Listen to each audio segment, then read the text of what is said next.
Yo, what is going on, guys? Welcome back to a special Elevate interview with my man P-Dog here. My now partner in crime in this thing and building Elevate, but once was a member, and that's what we're going to dive into today, as well as P-Dog's just crazy story of losing his younger brother when he was 13. Just an absolute, devastating event at the time that's really shaped him into the man he is today. So I'm excited to get into it. What's up, bro? What's going on, dude? Pumped to be here. Pumped to be able to share my story. Just from since when I was a child to going through all that I've been through. Lost my little brother, like you mentioned, up until now. Working, building this mission. Absolutely crazy. And I do just want to preface, it is currently 9:30. We just wrapped up House of Steel 2023, an event weekend. Absolutely crazy. My voice is kind of going in and out on me here. Got some of these halls, cough drops going. We're bouncing back though, bringing some energy for this interview because we got an amazing story to share. But First thing I just want to dive into, dude, is just talk to us about what was your life like growing up? Like, where are you from? Paint us kind of the scene of, Paden Hodges, I guess. Yeah, for sure. So I was born in the deep South, Alabama. Roll Tide. Roll Tide, baby. Decently smaller town. And just grew up. Great parents. Young parents. My mom had me when she was 19. My dad, he was 20 years old. An accident. I was an accident, for sure. But they still call me a blessing, Oh, yeah. Totally. Happy accident. Bob Ross. Sure. Totally. So it was so fun growing up with them, just since they were young. And, of course, they were raising me. So that was an interesting dynamic, but it was a good one for sure. And they raised me right. My dad, he had the Southern charm. He knew, or he was raised on the same thing that he raised me with, just manners. Yes, ma'am, no, ma'am. You better say thank you when you get something at the dinner table, all the above. So he instilled that in me from a young age. And just besides that, played sports early on. That was something that my dad didn't necessarily push, but encouraged. And he inspired me to play ball since I was 5 years old, baseball specifically, and then later on going into football. But outside of sports, I was always a curious child. Just loved to adventure, loved to be outside constantly and just explore, experience as much as possible. So this guy never mentions the javelin.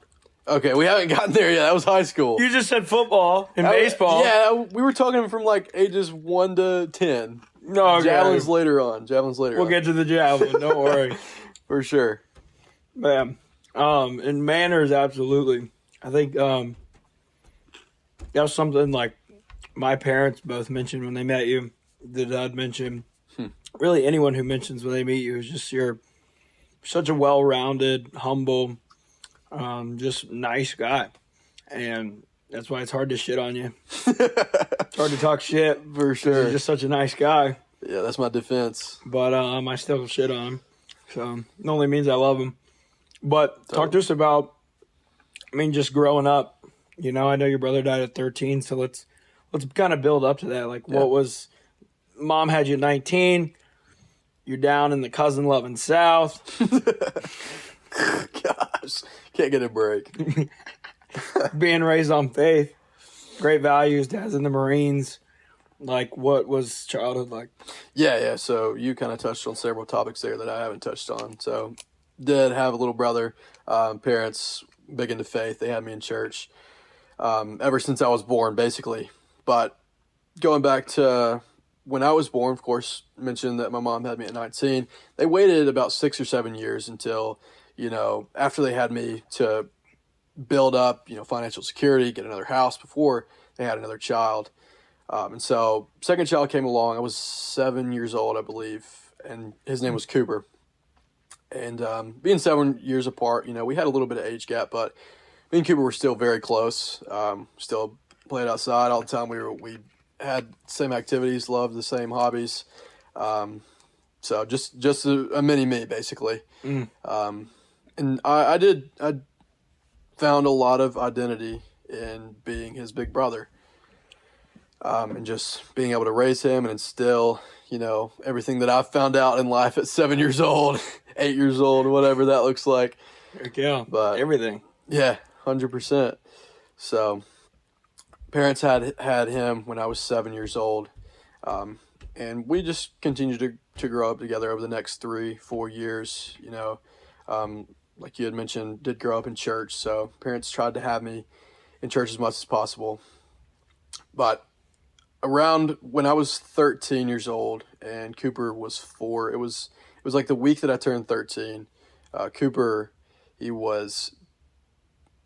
developed a limp in his leg, and we didn't really know what it was, and we didn't take it as seriously at the time because, of course, we didn't know the severity of it.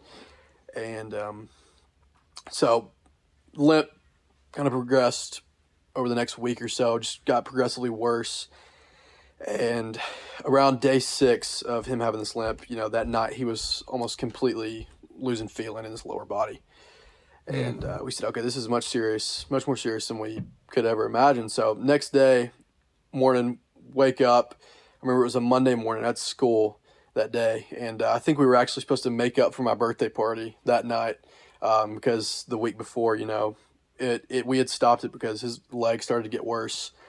And so I was supposed to make it up that night. That's really the only thing I had in my mind. 13 years old, I was pretty selfish. I was just a kid, Yeah. And woke up, had that on my mind, and then walked in the living room. Cooper had no feeling at all. He was completely paralyzed from the waist down. Wow. And that just kind of rocked our world. Yeah. From the start of that, we went full speed into, they took him to the hospital. He was med-flighted then to a larger hospital in Birmingham, Alabama. And I remember that first day. I was in class, like third period, called my mom, and just asking what was going on. Like I was curious. My world was upside down in the moment, and just what was going on. She just told me that she didn't know what the next few months are going to look like. Just understanding the severity of it, just from the 10 to 20 tests that they ran over the 4 hours of him being in this larger hospital. She knew that both my parents knew that it was going to be a long haul, and this was something very serious. So around day 2, I was staying with my grandparents at the time and with some other family members occasionally. Day 2, they found out that he had a spinal tumor. It's a very aggressive tumor called glioblastoma. And most don't recover from it. Most don't defeat it. So, of course, we're gonna try to fight it, of course. So they immediately put him on chemotherapy, immediately put him on radiation, and start pumping him full of medicine, got him hooked up on IV. He's in the hospital completely. My parents have decided, like, we got to make home here for the next few months. They were mentally prepared for that, and they told me that as well. So I was as much prepared for that as I could be at 13 years old. But over the next 2-3 months, radiation chemotherapy continued. Wow. And Cooper continued to get better. He was fighting off the cancer, and it was beginning to clear up.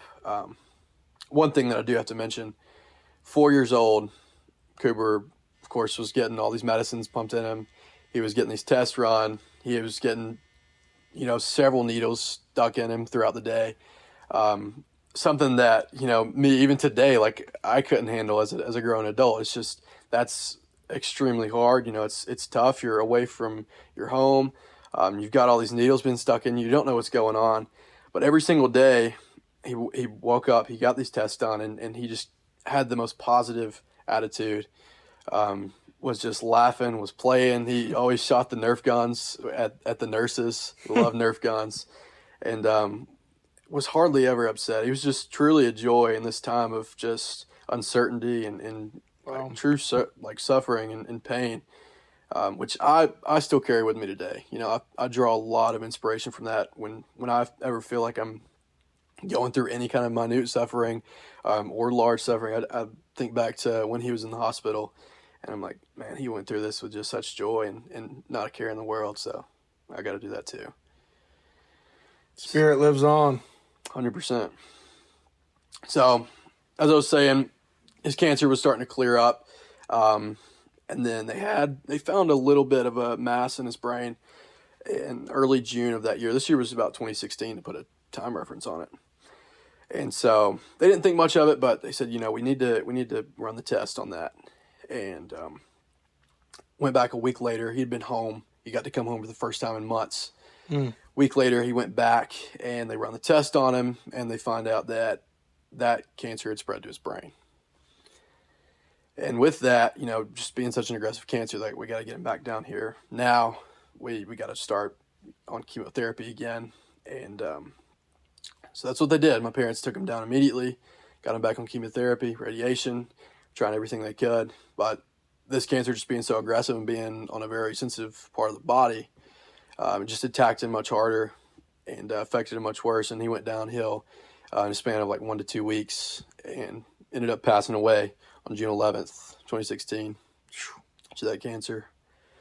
And it was extremely hard, of course. Those are really the only words that come to mind right now. But I just remember being in the hospital room that morning and just having tons of family and community outside of the hospital room, just there for me and my family. And then inside the room, of course, it was interesting. It was very sad, of course, but at the same time, my dad, just standing on one of his true values of just faith and leaning onto God, he turned on worship music as we were just cleaning him up, getting ready to be sent out. And that was powerful. It's crazy. Definitely. And that really set the tone for the next few months coming out of his passing. So he passed that day, and we rode home. Over the next few weeks, we were kind of uncertain on what to do. Our world was still upside down. But like I said, with him just starting that worship music in the hospital room that day, it lit a fire in my parents, I could tell, to just share his story and his testimony to so many people in the community. And we could see the fruits of it. We hosted several tournaments in Cooper's name, sharing his testimony and giving back to Childhood Cancer Society. My parents went and spoke at several churches. So really all I can say is that I'm blessed to have parents that stood on that and leaned on God during that time. Even though I didn't necessarily do that, and just go out and use his testimony for good. So that's what we're doing here today. 100%. Absolutely. I mean, two things you're really sharing: faith and community. I mean, we're going to get to Elevate in a second, but no doubt. That's why we're here. That's why we're recording this thing. But talk to us about, 13, brother passes away. I'm thinking back to when I was 13. Parents got divorced when I was 11, 12, 13. So, 8th grade, 7th grade? 7th grade. Right in that time. Starting to figure out who girls are, what that's all about. For sure. It's a good time. No doubt. Oh, yeah. But what was that, looking like for you? Brother dies, how'd you even go on, what do you do? So I didn't handle it the way I should have. My parents, soon after we got back, after he passed, my parents tried to get me to counseling with them. That's where they went. And I just said no. At 13, I tried to be a man and just wasn't ready for that. I internalized my feelings, internalized what I went through, and just tried to hold it all in. And that was the opposite of what I needed at the time.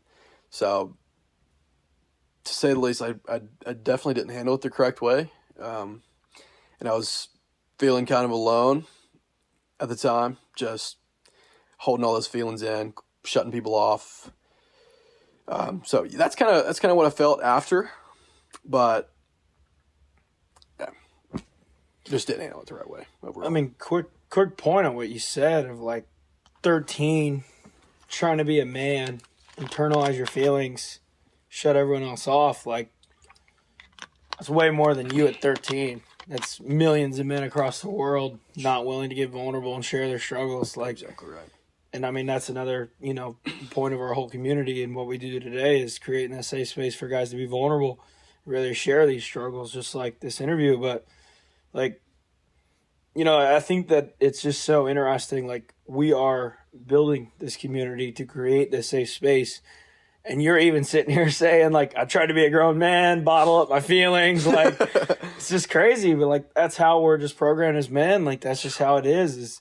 And I'm not saying, like, you know, this world is like, it's, you know, I'm not going to get into today's world, but super emotional, let's say. People want to project their opinions and their feelings fucking everywhere. And a lot of it is, yeah, a lot of bullshit. But, like, if you're a man that you know that's not you, who I just talked about or just referenced, you know, just projecting bullshit feelings and bullshit emotions, if you know you have a real struggle, real emotions going on, like, you don't got to bottle these and fight these alone. I mean, even what he said about his dad, you know, turning on worship, turning to God, turning to faith, you know, that can be at the forefront where you're not alone, and then turn into community. But, like, I just thought that was so interesting that you said that. Like, 13, tried to bottle it up and be a man. It's just, it's crazy that so many guys try to do that, myself included. Like, I'm not excluding myself from that bunch. We all try that. And 100%. It's just, I think it's an attack from the devil to just get you to isolate, beat yourself up, and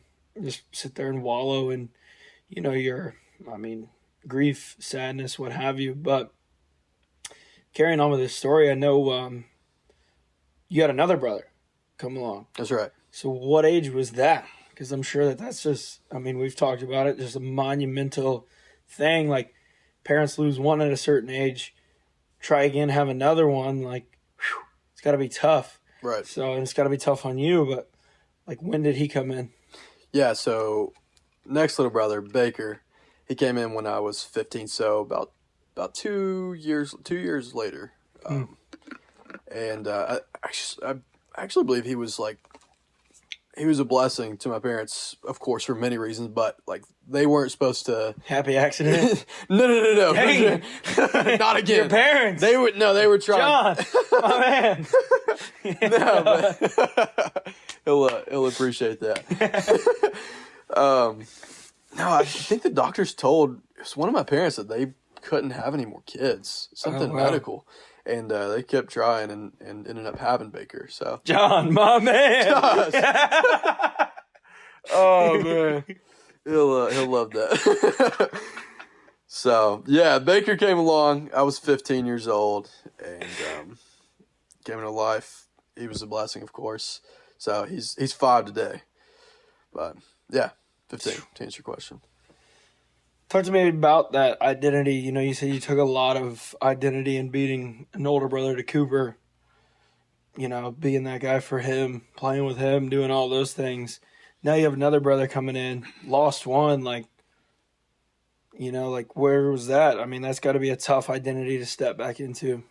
Yeah, so after I lost Cooper, of course, that big brother identity was shattered. I was very hurt from that. And didn't know how that was going to affect me later on. Didn't even know I was going to have another little brother at the time of Cooper's passing, of course. And so Baker came 2 years later, and when he was born, you know, it was such a joy. I was like, okay, I have a little brother. But over the first really 2 years of him being there, I didn't really take on the identity of a big brother. It's not necessarily that I ignored him being there, but I was just kind of like, okay, yeah, there's a baby in the house. You know, there's a baby in the house, and that was definitely because I didn't want to get hurt again. It was out of fear. I just didn't know it at the time. I didn't have the emotional intelligence of that. I didn't understand it. 15. Right. Yeah, For come sure. on, bro. Just be better. Seriously. Come on. I was still worried about girls. High school, yeah. whatever that looks like at 15. But yeah, I didn't take on that identity as a big brother. I didn't let it in. I didn't recognize him as my little brother, I guess you could say. I just realized this on actually one of our events. Shameless plug, just to how effective they are, just for opening your mind to, you know, past experiences, having these deep conversations. It came from a deep conversation with Billy, actually. Billy! So shout out Billy, for sure. Hope he's watching this. Oh, he's definitely watching this. Totally. But yeah, I didn't take on that identity, and for at least the first 2 years. Yeah, I mean, can't blame you. It's tough. And I can honestly relate with my parents getting divorced and then both of them having kids again with new people. Like, for me, is like, no. Like, I don't want them. You know, like, I had my brother, and that was just all I claimed, even to the point where I remember this. I didn't end up playing my senior year of baseball, but they were like, all right, senior night, like, we're going to walk you out with your family. And, like, you get to be announced with, like, your family members, whatever, you know, that everybody goes out. Never ended up happening, but they were like, all right, write down your family members. Mitch slid the paper back. I was like, that was it. That's all I wanted to be announced. Like, because I just didn't even want to claim, not necessarily claim it, but I just hated the image of divorced parents, and I hated what came with that, you know, new family members, new siblings, step-siblings, half-siblings, like whatever. Now, you know, I absolutely love them, such blessings, but Absolutely. it was just, you know, I'm around that age. I mean, I guess senior year of high school, graduated high school at 17, so 16, 17, around that age where I got really young siblings that I've just rejected as well. So I can really relate to what you're saying in a way, you know, obviously a completely unique way, different way, but Right. I can absolutely relate to that. But talk just about just high school. I mean, brother dies at 13, new brother 15, 16. I mean, you take on this identity of older brother, but really, I mean, you know, the big age gap, like, you're starting to become an adult. Like, it's time for you to start, you know, 16, start living life a little bit, you know, start maturing, like, and becoming that grown man who bottles his feelings. Right. No. But just walk us through how'd that progress. Yeah. Javelin. Let's get to the javelin. Okay, cool. We can get there fast. People are waiting. I'm waiting. For sure. He never misses it. Let me just throw this out here.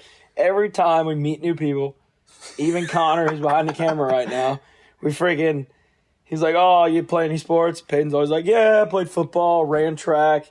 This guy threw the javelin at the highest level, the highest freaking level, which we're about to talk about, but he never misses it. In the comments, how many people do you know that throw the freaking javelin? I know one. This guy right here, and he doesn't even talk about it. All right. I'll continue to work on that. Talk about it some more. For anybody listening as well. I threw the javelin in high school. Hey! For sure. No, so 15, 16 years old. Really, I was focused on sports and just trying to become popular in high school. I mean, that was really it at the time. And just kind of make a name for myself, make my own way. And so that's what I was doing. Really focused on sports, really focused on football. Was linebacker and tight end, started both ways. And then and then also quit baseball like the year before, and track coach immediately hopped on me. He was like, "You got an arm, get out there, son." I was like, "All right, I'm there." Had nothing else to do that spring. It was probably a good thing, so that I took on track. Saved me some degenerate moments, at least a few. Oh, man. So Got that Carte Blanche hat on. Those Miami boys. Don't mention it. Shout out Lewis. If you're watching this, we'll send it to him. But yeah. There you go. Yeah, so went into track, started throwing javelin. Actually did really well first year, made it to state. Didn't win that year, but came in like probably top 10. What year is this? I was in 10th grade. 10th grade, I was 16. So Made it to state, 16, throwing the javelin. Never mentions it. yeah, I'll work on that. But yeah, really next 1 to 2 years, that was it. Ended up meeting my girlfriend, who I'm still with now, Reese. Shout out, Reese. Shout out Reese for sure. At 17, and she came into my life at a really good time. Really slowed me down, just from this kind of fast lifestyle that I was living, just with partying, just trying to become popular, and was able to just focus on our relationship. And even though I wasn't extremely mature at the time, like, I didn't know what a mature relationship was supposed to look like. I didn't know 17. Right. How to progress. Be better, bro. Come on. Exactly. Another moment. Come on, man. I was still able to focus on it and just slow me down. And we kind of created a good environment to get vulnerable. And she was really one of the first people that I was open about just kind of my feelings throughout, my trauma with Cooper's passing, that experience that I went through, and just anything up until that point. So I had that relationship, which is a blessing, still is today, and just was able to get vulnerable within that. But going back to just kind of my timeline, started dating her, going into senior year, junior year, hit football again, went great. Going into track season of spring 2020, everybody knows it. Boom, COVID, no track. Boom, COVID. It happened. Fuck. So yeah, no track that season. I was like, cool. Somebody listening to this is right now is like, oh my God, he's a junior in high school and COVID happened. I get that so much. Yeah, for sure. We'll get it. We'll get it in the comments, man. Oh yeah, I get that so much. They're like, oh my God, you're still in high school and COVID happened. Yeah, it's ridiculous. Yeah. You're so young. So young. Well, 21 years. Yep. So I wasn't that worried. Still had senior year. Still had plenty of time to get some offers under my belt. So COVID happened, and I really, most people talk bad about COVID, but I kind of enjoyed it. Oh, yeah. For sure. So grateful. Totally. It was time to just kind of take a look at my life and see what areas I needed to focus on. And first one came to mind, working out. I needed to get more jacked. I had football coming up. Need to throw that javelin. It worked. Look at these quads. For sure. Oh, my God. Put on some pounds. My mom showed me how to make a protein shake. I was in heaven. Living at home. Hitting the weights every day. Cornbread, protein shakes. Here we are. For sure. Started getting into stocks at the time, too. Got big into trading. Lost a bunch of money, but it was a blast. Same time. A bunch of money. You were like 16. Oh, yeah. It was $200-$300. A lot of money. For sure. I mean, relative, yeah. That's like 10 meals at Bojangles at least. What? Bojangles? That was the spot. Come on. Come on. That dirty rice, though. That's pretty good. I'll give you that. Come on. I'll give you that. But I think, Paden's only 20. I'm 21, but just hearing all the things that are happening. 13, brother dies, talks about bottling up emotions, trying to be a grown man. 15, new brother, like taking on identity, kind of rejecting that, struggling with that. 16, now you're dabbling in stocks, like doing things very early, very young. And it's an easy testament to, why you're sitting here today at 20. And I can just relate my own story. Getting in the gym at 11, like doing things very early, very young, and really trauma causing that. No doubt. Like causing that maturity, causing that growth to happen so fast. So it's just so unique to see, just kind of help people understand like how you are sitting here at 20, how as mature as you are, as well-rounded as you are, like where you're just going to hear for the next, I don't know, however many years we're going to continue to hear it, but just... Oh, man, I wish I was doing these things when I was your age. Like, I think I probably heard it 8 times this weekend at the event. Seriously. From every single guy, which I love hearing it. I'll never get tired of hearing it. It's such a blessing. But, it's just a massive testament to how you've used these things in your life, traumatic moments, to rise up and to become this guy, even at such a young age. Like, it's just, it's kind of crazy how God kind of gave you that gift, I guess, in a way to just mature young, mature fast. It's really cool to see. Definitely. I appreciate that. Trading stocks is 16, like losing $200 to $300. Like, who's doing that? Yeah. Like nobody. What are people usually doing with their money at 16? Like, I don't know. There's that girl trying to get nicotine at the store the other day. Like, oh boy. Most people might be sitting outside trying to get some alcohol at 16. Yeah, well, it's the truth. But it's a double-edged sword, that maturity, just being so far ahead. It's definitely a double-edged sword. You think so? Oh, for sure. Why? Well, we'll get to it, but it kind of led me to like. Yeah. All right. Yeah. We'll get to it. It led me to like a peak loneliness, just where I was living. So, Well, let's just get there. Let's get there. So, cool. javelin. He really didn't even talk about your javelin career, how it ended. Yeah. So, javelin, I was pumped to go into last season. I was like, I'm going to get some offers, maybe potentially get some, go to school for this, get a scholarship. Roll Tide. That Bama track. That was the goal. Was it really? Yeah, it was for sure one of the pathways I was seeking. So wanted that really bad. You and Nick Saban. Wait. Maybe you would have been around. I don't know. I would have tried to talk to him for sure. He's one of our idols in Alabama. So that cultist behavior out there in Bama. No doubt. They're not having too good of a year enough to get into sports ball, but carry on. We won't talk about that. So I was pumped, big weight on my shoulders. First 3 track meets of the year was throwing incredible. First in the state in all classifications that year so far. Third meet in, was feeling good. I was like, man, I'm going to peak at the right time. My coach, he was pouring into me. He was like, dude, you got this. First in the state, there's going to be offers flooding in. I was like, heck yeah, let's go. This is happening. For the javelin. Dreams coming true. Yeah, Nick Saban giving you a call. For sure.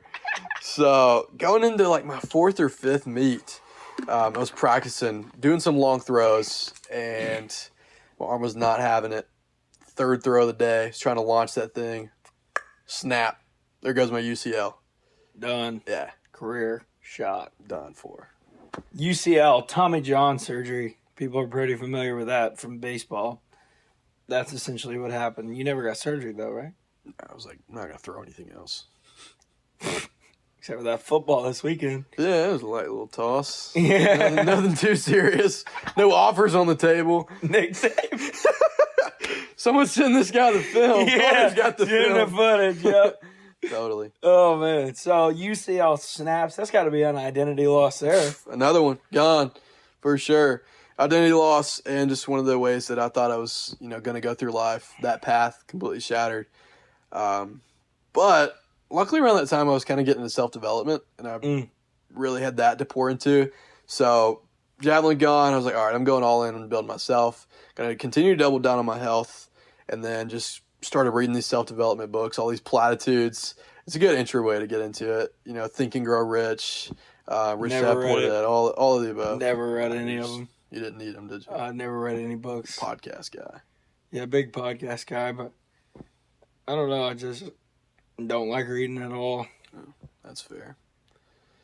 Well, but all right, you get into this self-development. You're still trading little stocks, I imagine. Oh, yeah, for sure. UCL snaps, senior year. Yep. You're reading books. I mean, self-development books, doing all these things, trading stocks. Like, no way you have any friends, right? Well, around that time, I audited my friend group. Friend group audit at 18. Yeah. 17. So, cut that into like a quarter of what it was. Had like 5 friends at the time, probably. That's it. At 18, which is very, very small. I'm sure another identity loss, popular. Yeah. Totally. And that was like 3 months before college. So I go into college and kind of was anti-college when I went into it. It's like, this is so dumb. I'm not networking. I'm not going to any of these events. So I got a house with like 2 of the friends that I did have, and just continued to work on myself basically just for that first whole year, and just continue to audit my friend group, work on myself, work on the business. What year was this? This was 2021. So I was 19, working 18, 19. All right. Yeah. So you're in college, 2021, 19. 2 guys that you know. When did you kind of get on Twitter? Later 2021. Okay. I got on Twitter because of that. I was trying to start a business, anything. I had several businesses that I started that year, pressure washing, landscaping. Savage. All the above, for sure. All good people do. For sure. All good people start there. Get that blue collar work. Oh, yeah. But the idea of having an online business was like a dream come true if I got that. So I was like, man, I'm going to Twitter. Yeah. Money, Twitter. Yeah, live, travel, sell. Oh, easy. You're not ready for that. Oh, we're getting that. Is a rare statement. We got to bring it back. No. So yeah, get on Twitter, seeking this, online business dream. Read Tim Ferriss's book. He travels the world, does that. So that's what I was seeking. And it eventually led me to finding guys like Zach Hummel, which then connected me with his community at the time. And that included you and Mitch, several other guys.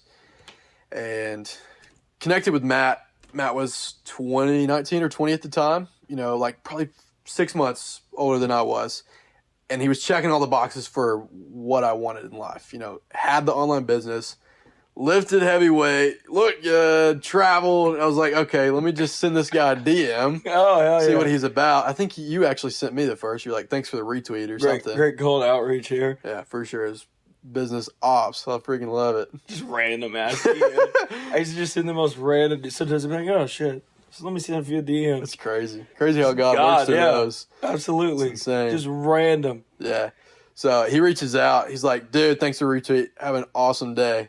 And I was like, oh, man. And I just write out this massive paragraph. I love you. Yes. I was like, man, I love your life, dude. He was like, let's get on a call. Never heard of that. Put him right in the funnel. Right in the funnel. For sure.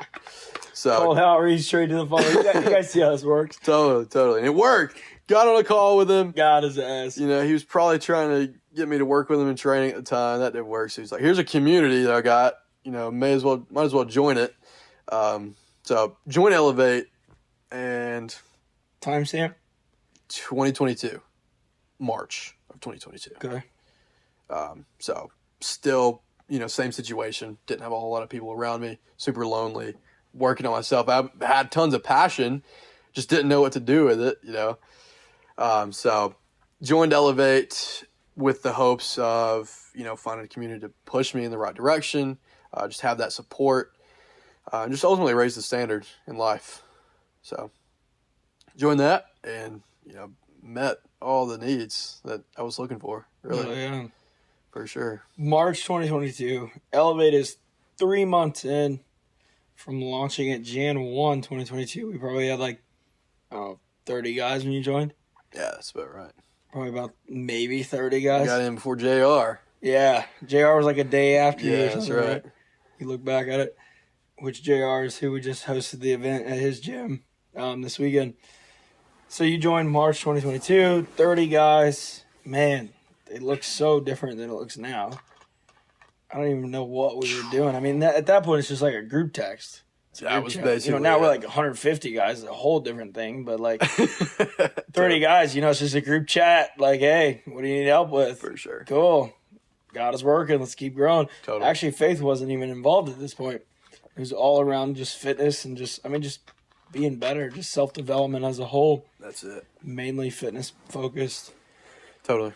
But we're getting on the group calls and stuff. And I mean, how did your, just when you joined, what was your experience like as a member out of the gate? Joined in, and I had these massive expectations of what this community is going to be like, and I joined in. Just me. It was Matt sending messages every day. Guys were reacting to it. It was basically just a big group chat with a good group call, once a month. That was it. That was it. A big group chat with one group call once a month, Yeah. and me just talking to myself all day about sure. random value add. That's exactly right. 100%. But It's a good time. yeah.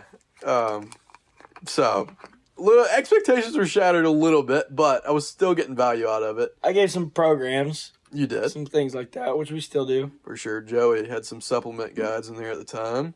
Hell yeah. 100%. So yeah, expectations were a little bit shattered, but I was still getting value out of it. Still kind of getting what I needed out of it. That support group. Community. For sure. Which led me to connecting with a bunch of the guys in there before, we met in person, actually, which was at the Do Hard Things conference, and then later at the first House of Steel event. A year ago. Last year. Yeah. It's freaking crazy. It's crazy. But, yeah, got on these calls with these guys and started to build relationships, then met them in person, which just took it to the next level. Felt like just got together with friends that I've had for years. Where do you think that is? So many guys say that when we meet in person. They're always like, I feel like I've known you guys my whole life. Totally. Just curious your perspective. I think number one It's that we all have several things in common, striving for more, faith, just that growth mindset. And then also just kind of the expectations going into it. We set it in the community online every day, just the vulnerable space, deep convos, pushing each other to be better. And then we come together and it's the exact same thing, just amplified because it's in person. Yeah. So definitely those two aspects. Yeah, I think another aspect of it is just you kind of said things in common, but we are, it's crazy. I'm 3 months into knowing Tawny, about to move in together. For sure. And talking to Matt Call, he's kind of asking me, he's like, 3 months, and I'm like, yeah, trust me, it's crazy. For sure. But I was telling him, I was like, when you are seeking vulnerable connection and you're seeking, these values and you're intentional, I'm extremely intentional, she's extremely intentional, 3 months of just deep conversations every single day, intentional interactions every single day. It's a lot of time to get to know someone. Now I understand somebody who's watching this who has some sort of relationships, oh, this guy knows nothing, he's good luck, totally. All right, thanks. But, the intentional time, I feel just with this group, everyone comes in intentional. They come in seeking growth, seeking that connection. And when you do that, when you have that level of intentionality, most people are just floating through life on autopilot. Their years go by and they don't grow. Nothing's changed. We can literally look at last year, House of Steel 2022. You're a member. You've been in the community for 4 or 5 months. Yeah. Now you just planned this year's event. Holy fuck, what a year. 100%. It's intentionality and growth in what you're seeking. You can do so much in so little time when you are intentional. And I think that's what this community is about, on top of the vulnerable space that we create for those conversations to be had, for those struggles to be shared. I think just the level of intentionality is just really what I'm trying to get across here. Just how you can just heighten relationships and heighten how you spend your time, where you don't need, all this time to do these things. People need more of a sense of urgency in life. And 100%. I just see that so much. Guys are like, oh, I want to do this. And it's all right, action. Let's fucking go. Come on. What are you waiting on? God puts you here. He's giving you the gifts. Let's fucking get to work.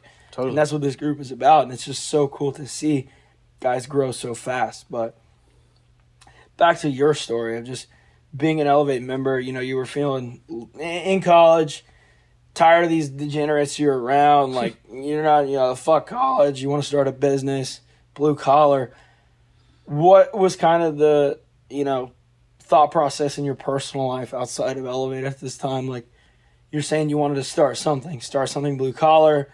Walk us through, last year, 2022, where's your mindset at personally with what you want to do? Yeah, so like I said earlier, I was super passionate, had lots of dreams of what I wanted to make my life look like. With that, really, it was mostly online business just because I wanted to travel, wanted to see the world. Live, travel, sell. Yeah, I put that as my Twitter header just because that's what I was doing. I guess the sell was maybe the online business that I was going to go into. I don't know, high ticket sales. Didn't do that. And a little context of why I keep saying that is one call that we got on, he's asking me for advice about, this whole Twitter thing. And I'm like, well, dude, you need to get clear on what it is you want to do. His header was just I think it was a purple header or something. Yes. Just a purple header and then just white, really big words, just lift, travel, sell. I think he even had the arrow to the follow button. Yeah, I did. I can remember it so clear, dude. It was just so funny. I remember that conversation where I was at. I was walking around the Starbucks when we were talking on the phone. I don't know how or why I necessarily remember that. I mean, here we are now, so maybe that was why. But yeah, lift, travel, sell. He's all right. And then now we've just been. I was so mad when I heard that. I was like, man. Now you don't even tweet. What the hell, man? I know. That header is my best work to date. Yeah. I was so upset. Dreams were shattered. Marketing. No. So, yeah, I mean, late 2022 is last year. That's friggin' insane. But yeah, just being in the community, you know, I did start taking some action, but it was more along the lines of like planning, making business plans. Oh, yeah. Not actually taking the action with him, you know. I started taking action. Yeah. Okay. Easy. So yeah, I had one, you know, maybe a coaching business, was starting that in person a little bit. Had like 7 clients. Enjoyed that, but wasn't online. Maybe wanted to do a travel business around, you know, my passion of traveling. And so I had those ideas, but didn't really take action on them. And then you come along, 2023, this year, January. I think this conversation probably started end of December of last year. Matt comes to me with the idea of me coming on as a business partner. You know, so Elevate, just for a little back context, Elevate gained 60 members in the last 2.5 months of 2022. I mean, really 2 months. 18 members on New Year's Eve of 2022. Yeah, I spent 6 hours on Twitter that day. That's freaking insane. So yeah, New Year's Eve. I was just in the trenches. Trenches. Man, all day. That's just a testament to who we are, I guess. It's grinding. For sure, New Year's Eve. But yeah, so 60 members last 2 months. The community basically tripled. And tripled? Yeah, we went from a group chat of 30 to 40 guys to 100 guys. For like sure. 2 months. I had no idea what I was doing. And a bunch of random guys, too. Not just guys that you had relationships and were friends with, but guys like were just joining from Twitter that you had no idea who they were. 100%. And so that takes Elevate to another level. And I think you've told it before, but you were just like, I need help, basically. So yeah, because I was still fitness coaching at the time. Right, for sure. And I have a community of over 100 guys. Probably like, I don't know, 15 to 20 fitness clients.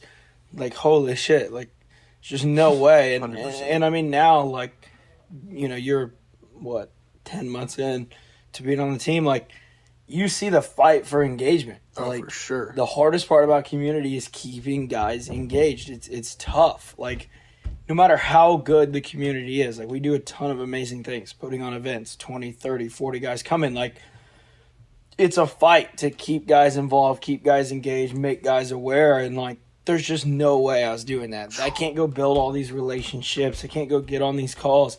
There was absolutely no way. And not that I necessarily even saw that writing on the wall.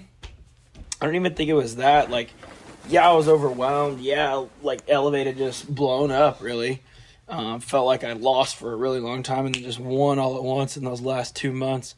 But honestly, I was just like tired of doing it alone.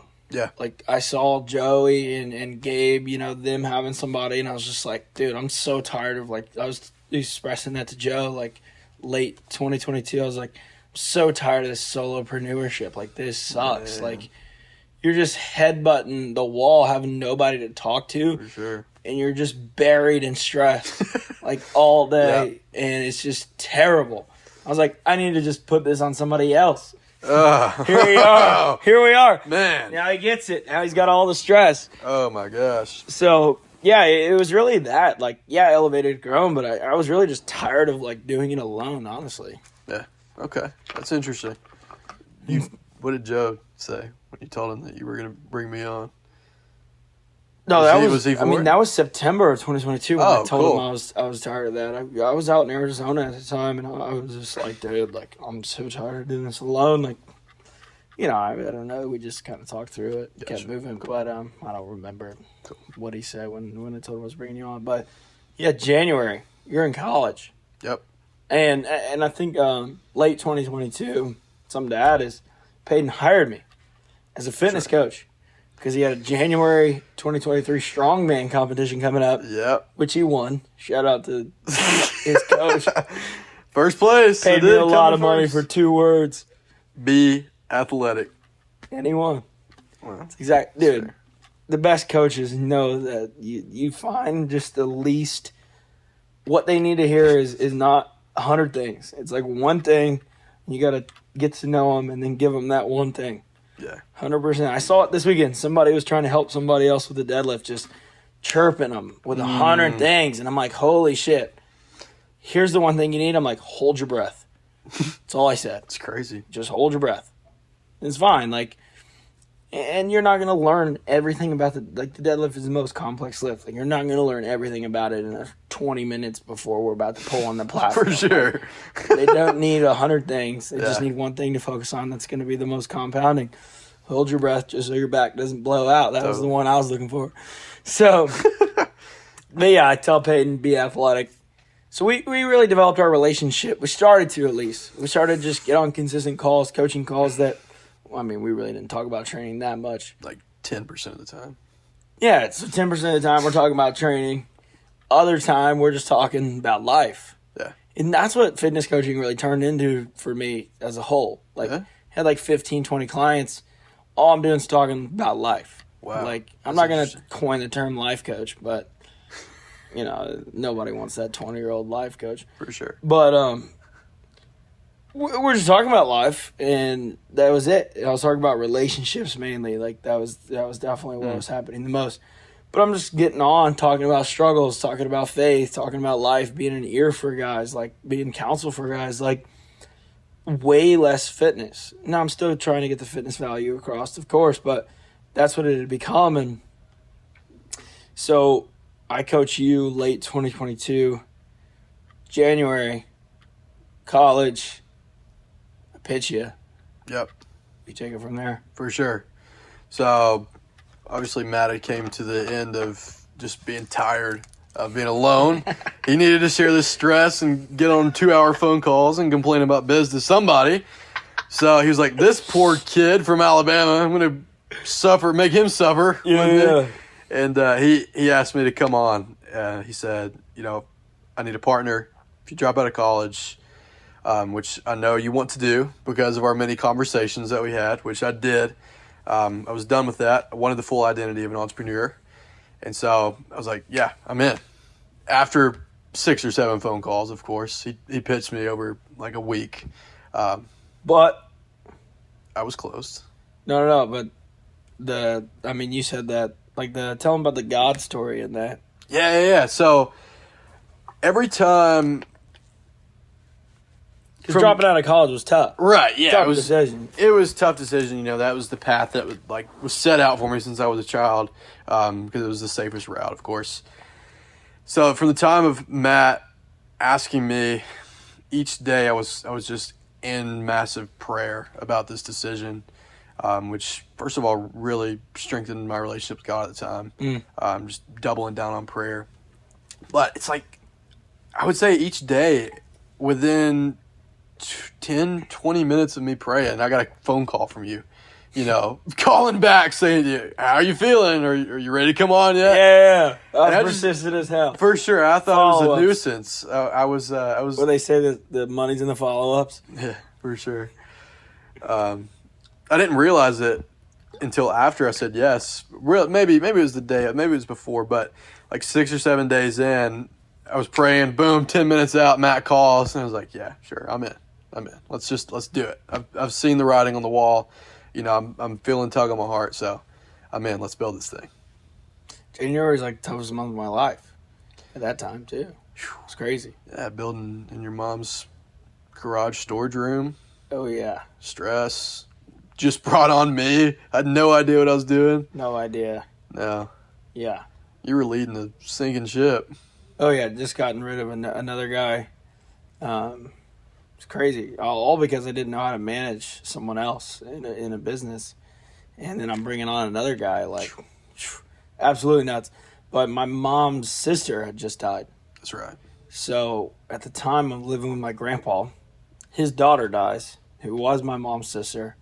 So and I'm working at my mom's in her storage room, and just like I'm surrounded by my grandpa and my mom, like. My mom kind of just slips into this depression, and I have a little sister. My mom's a single mom, single parent. My mom slips into this depression, and I really got to step up and start helping raise my sister. And I'm about to move to Florida. Moved to Florida February 5th. So January, like, toughest month, highest stress month I've ever had. Ends up being record month. Crazy. Pressure. Yeah. And I mean, I won't even lie. Like I was taking a lot of edibles in this season. Gosh, man. It was helping me. It was helping me. And, you know, somebody listening to this trying to judge me, whatever, it really was. Now, is it healthy? Of course not. Definitely shouldn't have. But it was allowing me to detach from my emotions. Like I'm such an emotional guy. It's so much stress going on. I'm about to move, about what I feel like I'm abandoning my mom, abandoning my sister. I got other siblings with my dad that are really young, like abandoning those relationships. I'm living with my grandpa. He's alone. Like everyone's telling me like how they've never seen him so happy in his life as I'm living with him, like putting years back on his life. Like I'm hearing this all the time. Like mom's depressed, like all these things happening. And I'm bouncing across the country. That's insane. And I'm just like, hey, it's so I can go have those hard conversations. But yeah, I was able to get outside my emotions because ultimately I had to. Like, yeah. And there was so much stress that like I had to continue to operate though. Like things had to get done. And, you know, there's a lot of caffeine, a lot of THC. Great time, honestly. Like, it was a great time. You know, it's 1 month that I'll be talking about for the rest of my life. Like, fuck yeah. Like, hell yeah. And got it done. I ultimately got it done. And here we are. But absolute crazy month, pitching you, bringing you on. And I even, like, told my parents at the time, like, I went and had these hard conversations, like, hey, I'm moving to Florida. Talked to my mom for like 3-4 hours. We just cried for like 3-4 hours. But I told her that I just closed you on dropping out of college. They thought I was crazy. Crazy. You're like the fourth person that I've talked into dropping out of college, but not with a promise that, you know, a job essentially. Like I've never done that and offered them to come on working with me. Like sold me on a dream. Yeah, absolutely. You're still dreaming, but yeah, they're like, oh my God, like what's he doing now? You know, because they didn't support me when I didn't go to college, right? And now, like I'm talking you into drop it out. So, yeah, just crazy time for both of us during that, just to give kind of both sides to that story for sure. But let's carry on because I mean we got to get from January to now October through this event. Insane amount of fucking growth in those months. Oh my gosh. And you're talking about entrepreneurial identity. Definitely didn't have that when you dropped out. No. Tell them about Matt Moore University. Oh my gosh. Yeah, so I drop out. Literally 2 hours later, I'm on a Google Meet with this guy. He's like, all right, he's got the whiteboard out. He's going to town talking about marketing. I'm like, bro, I'm still trying to process what's going on here. Still trying to, you know, let things settle. Just dropped out, and he's going hard. So for like the next 3 weeks in January, he's just catching me up on all he's learned in business, everything that's basically Elevate's business model at the time, and just where we're going. He was setting the vision. So Matt Moore University over the next 3 weeks. Just Zoom meetings with me with a whiteboard, just like, you got it? Just running him through everything. The amount of you're so over. I don't even think anything retained. I think I just wasted like 2 months. No, some of it was retained. I mean, yeah, for sure. But I had, you know, I really didn't know. Like, you know, if I could go back, I definitely would have done it different. For sure. I would have just piecemealed some things your way and had you execute on some stuff, which we kind of did. But you know, that's just how I am. Like, I'm still that way. I have not changed. That's just how I am. Just visionary, just always all over the place. Totally. For people who are listening, we get on meetings, and by the end of it, we have like 15 action items from like 7 different parts of the business. And it's madness, but crazy. It is. We got. I've gotten better. I've gotten better. You have, for sure. We got a good system in place. Mm-hmm. So my like vision for Paden coming on was operations. COO, because again, you know, visionary. Like, I'm really good at planning, casting a vision, but not like doing it, not executing, like not laying a foundation. And that's where he comes in. And I mean, it's just been crazy watching the growth. But talk to us about just, I mean, coming in. Like, what were you doing in the beginning? I don't even remember. just trying to calm down, de-stress the whole time. No, I came in basically taking a bunch of notes on our meetings. He was showing me a lot, catching me up on the business, of course, what we've already touched on. But, going into it, I was doing small tasks, really. Like, I remember first day, it was like change the email name on their operations for that, just small stuff. The email name, like operations at Elevate. Oh, get a domain. Yeah, we got a domain. That's what it was. I didn't even have a legit email. Yeah, that's that cool shit though. That's that identity in a business. 100%. I love telling people our email. Like, yeah, Matt at elevatelife.com. I do too, man. Legit. For sure. It sounds so legit. But yeah, I mean, I think first month, really, maybe through middle of February, it was just kind of doing small things and just kind of following your lead. Just because I really wasn't seeing what I needed to do yet, but just basically follow directions. Got on these meetings, we kind of got action items from it, and I was just doing basically what I was told. And then mid-February came around, and we had our first event coming up in March, Houston. So took that on. Yeah. Took that on as my first, I guess, big project, we could say. I did the recipe book before that. Oh, yeah. I gave him a bunch of bullshit hours. Yeah. Building this recipe book, ebook. For sure. It needed done, and ebooks take forever. Connor, you know how long ebooks take, man. Totally. So we had this shitty recipe book in Elevate, and I was like, we need a new recipe book. And we get on, and I don't know, I was going to help you. I got on, I did 2 pages, and I was like, all right, fuck this. I'm out. You got it. You got this, man. You just grinded that thing. Absolutely. Put in way too many hours, but got her done. Got it done. Got her done. For sure. Hell yeah. It was my first, I guess, real project in the business, so I went hard. Pump. Yeah, something to prove for sure. Oh, totally. So I did that, and then next one, planning the Houston event. And just with those two, it really started to gain traction. So stressed about the Houston event. Oh, for sure. I printed out the itinerary. Yeah. I was so pumped for the printed itinerary. Had something to prove. We were calling him HR all event. Oh, man, yeah. That was a blast, though.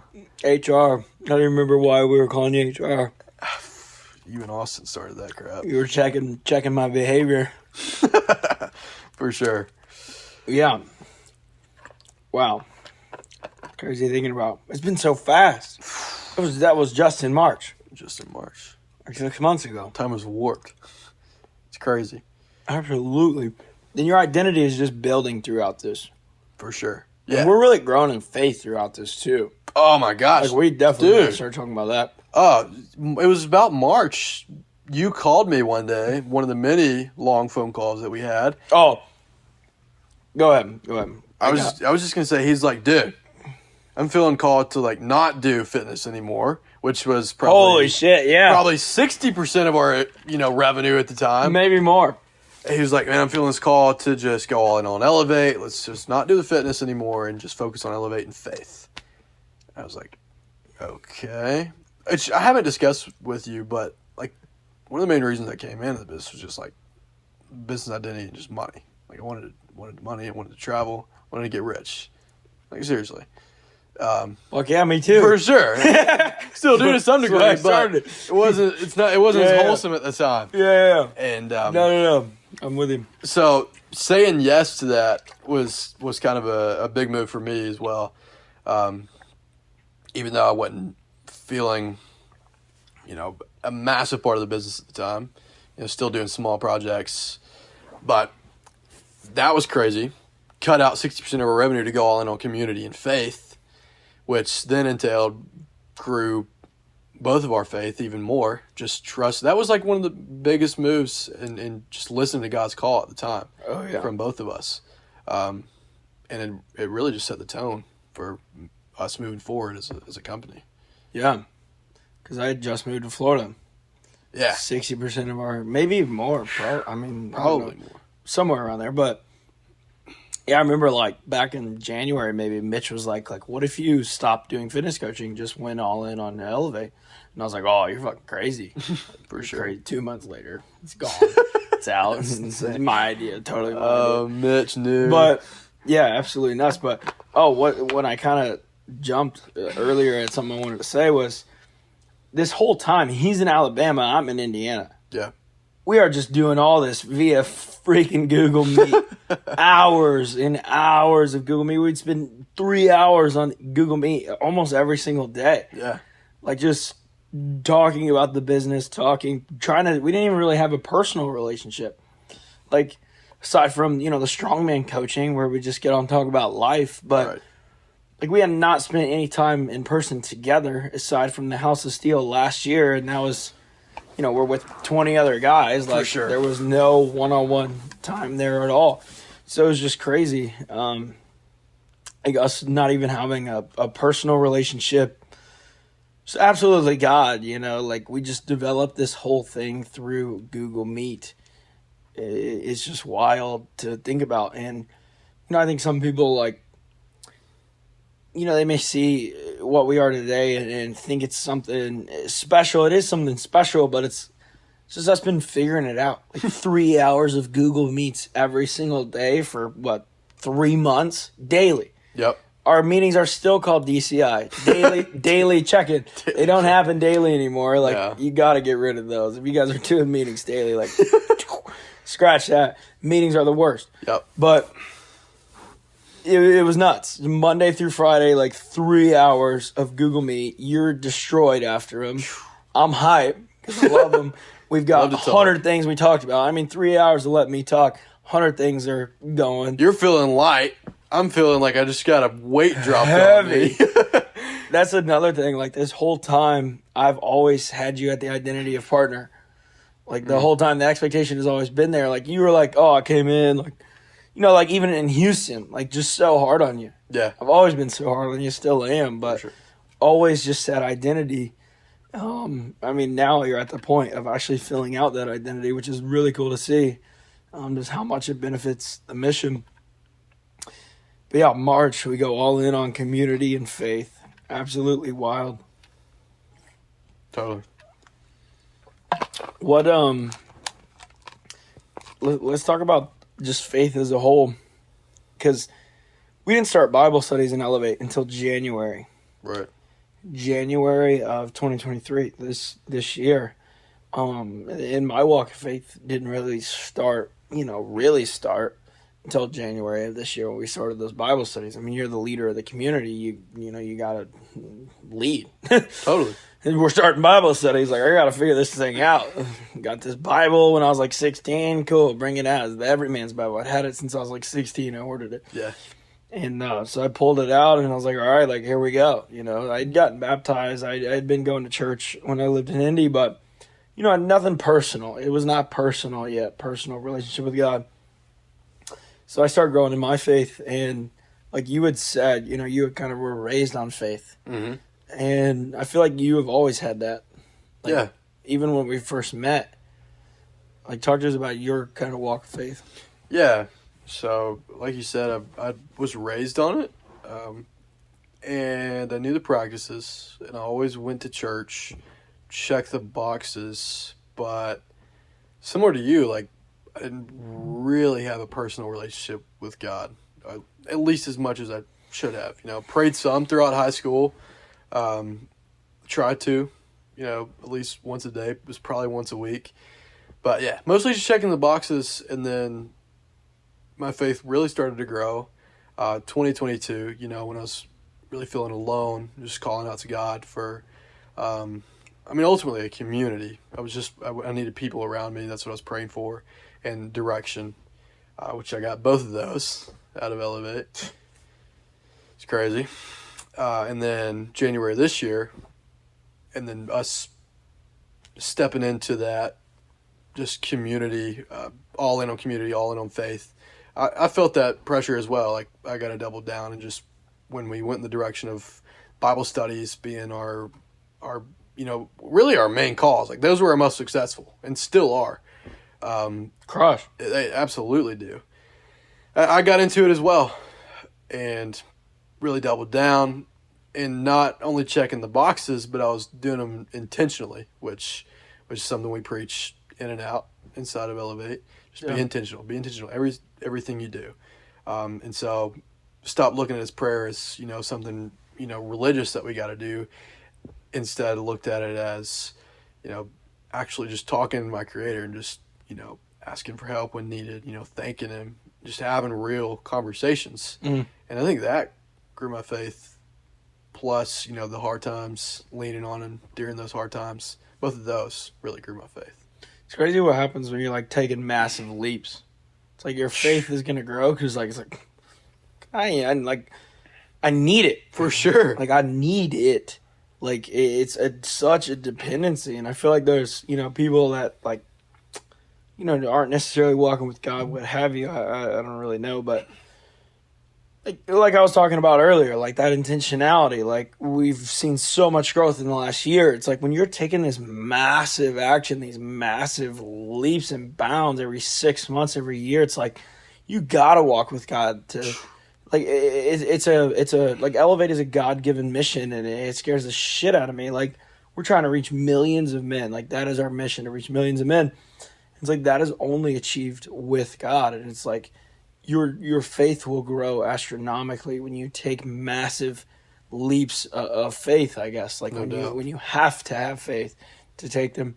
I'm curious though, with faith, we're talking about community faith, from your perspective, Elevate, it's been my thing. I wrote up the credo that's on the back of this new merch. Shameless plug. I've kind of steered the mission and the vision. I'm curious, what is your mission with Elevate from your perspective? What I want to do and where I want to see it go is obviously to impact millions. We're on the same page there.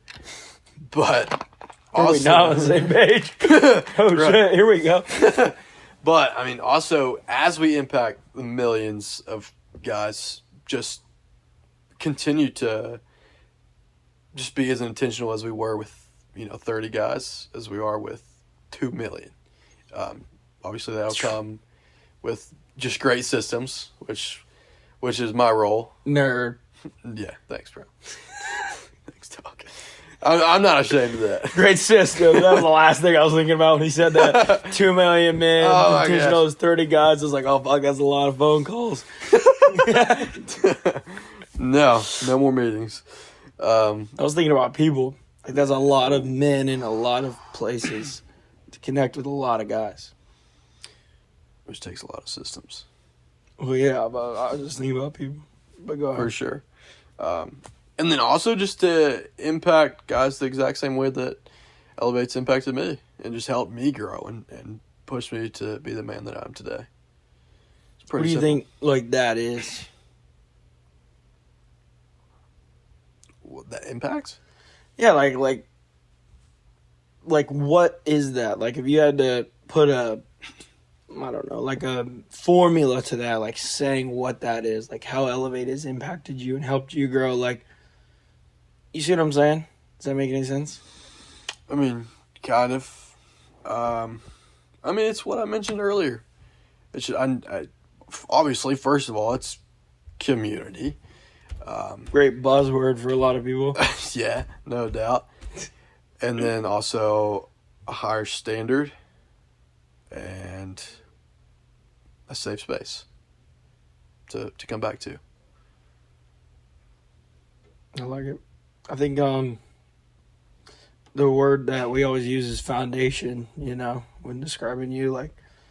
Talk to me about your perspective of that word foundation that we use being a foundation of Elevate, laying out these systems, all these things. We keep coming back to that word. Now I know you just embraced that word. What does that word mean for you? Foundation, it's something that, I didn't really realize that that's what I was until you mentioned it. But it's something that I've kind of embraced my whole life. Just foundation for others, for other men, lifting them up, making sure that they're heading the right direction, pushing them forward, leaving no man behind, ultimately. And in Elevate, specifically in our business, you touched on it, but just building the great systems for it, foundation for all the guys inside of it, and just keeping them roped in. You know, a lot of guys are going to try to get out for this, you know, different reasons. That sounds really cultish. You're going to try to get out and we're not going to let them? What the fuck? No. Whoa. That's just because I know our product is great and our community is incredible. But, I mean, I've seen it countless of times, you know, guys get out of habit with what they're actually supposed to be doing. Yeah, they fall off. That's they want to be a part of it. Right. They just fall off like anything else. For sure. And just keep those guys roped in and connected. Yeah, for sure. Not roped in. I mean, connected sounds a lot better. Thanks. All right. Yeah, keep guys connected. I think, like, just thinking about your identity, how we've talked about, you know, the loss of many identities in this interview of, like, losing the identity of, you know, older brother, losing the identity of athlete, losing the identity of, you know, popular, or, you know, and then losing the identity of, like, that secure, known path of college and just taking these leaps of faith, now having an identity in God of, like, who he called you to be.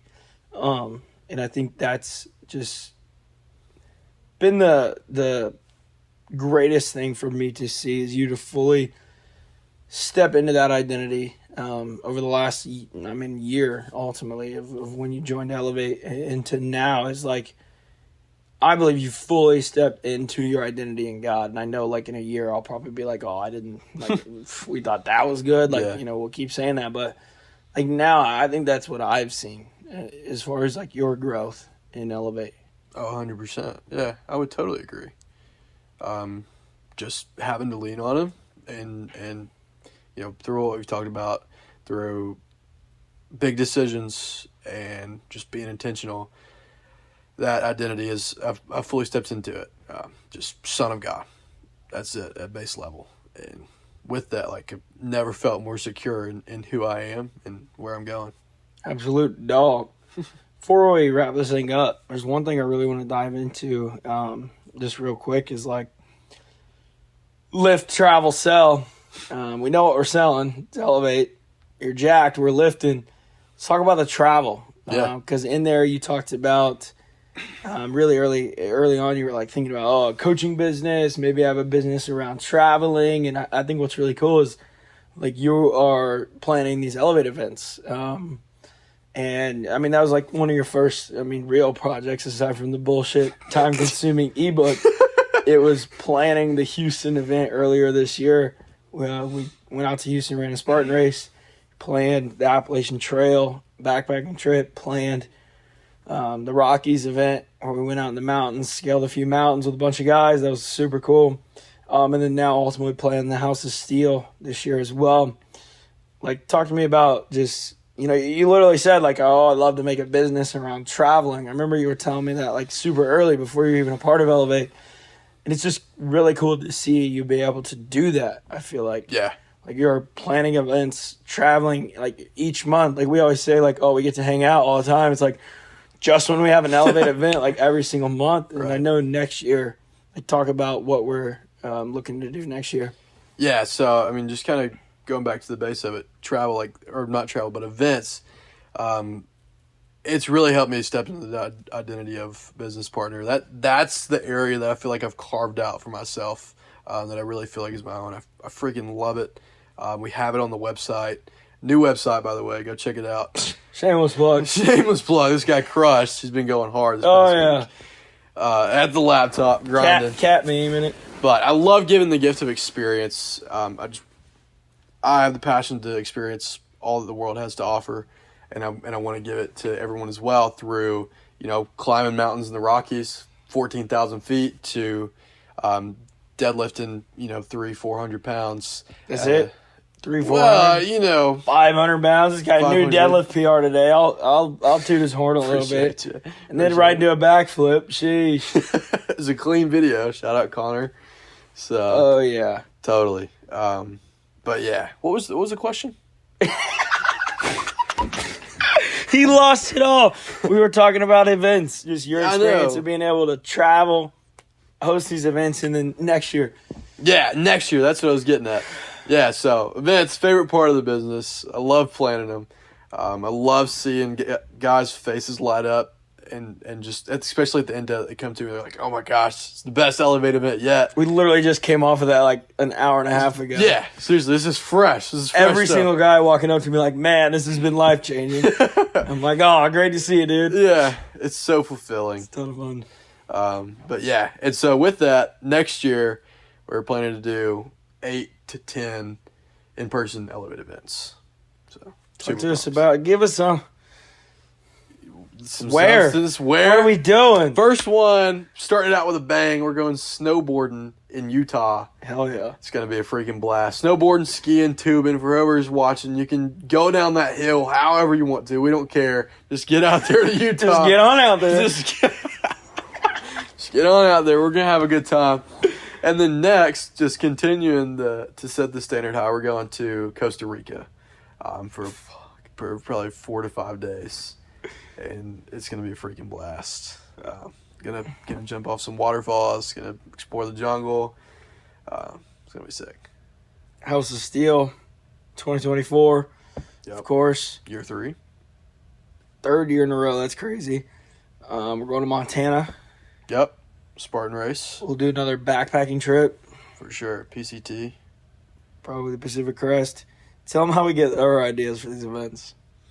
I don't know. That's a good idea. Good idea. I don't know if that's a good idea. We ultimately get these ideas from just kind of whatever. Well, some of them came from our members, like, this would be sick. But a lot of them were like, us on a meeting, like, yeah, we should go backpacking. That's sick.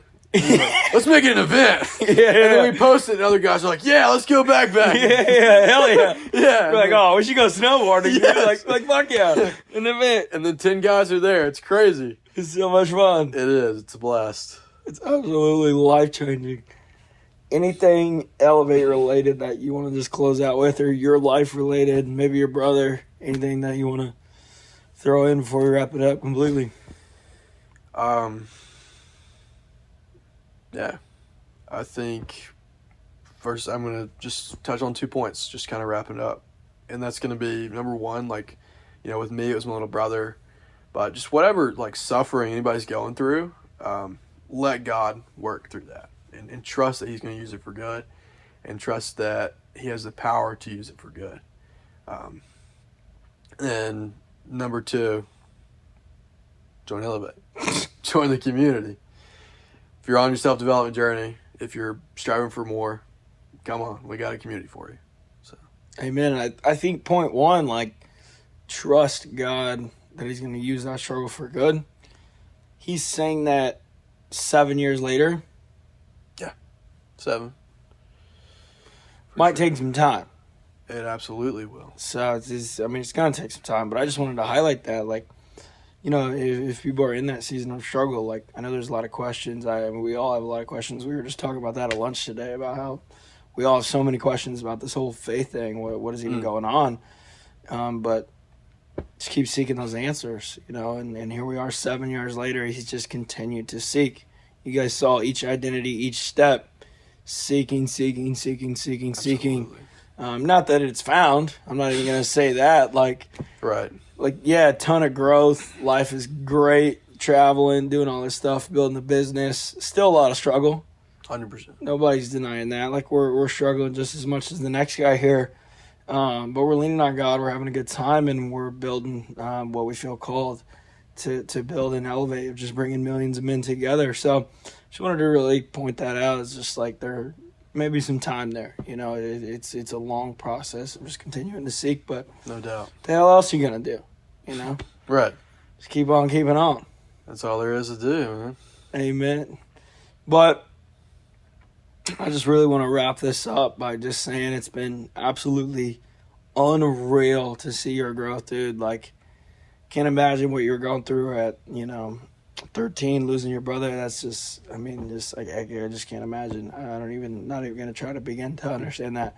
Can't relate at all. So it's crazy. But to see you and the man you become, like, I know that God is working through you. I know that God has used that to build you into who you are today. And I think that just your brother's spirit, it truly lives on. And I know it's going to be incorporated. Like, I know in some way, like, I've had that vision for quite some time now. I'm, just being patient on when that's going to happen. I don't know, like, but I know it's going to be incorporated in some capacity, starting with this interview probably, like, but to some degree, or whatever that looks like, I know that is going to be incorporated. And I think that it was a little bit, even with us, tithing to that brain cancer. Yeah. We had American Childhood Cancer Foundation's first tithe that we ever did as a business. It's crazy. Yeah. I was feeling called to tithe, reach out to this guy. It's crazy, but I was like, hey, I'm feeling called to tithe, $1,000. Don't know where to send it. And he's like, American Childhood Cancer. And I was like, no. And then, like, 30 minutes later, I'd been praying for where to send it. And then you said that immediately. And then, like, 30 minutes later, I was like, what the fuck? I was like, am I an idiot? I was like, it had to be the answered prayer right there. Like, he knew immediately. Yeah. So then I, had to double back, tuck my tail, and, dude, that was stupid. Let's send the money. But for sure. But, yeah, so I'm just excited for the future, excited to continue to build. And like you said, join Elevate, share this thing, drop us a comment. We'd love to connect in any way, shape, or form. 100%. Boom.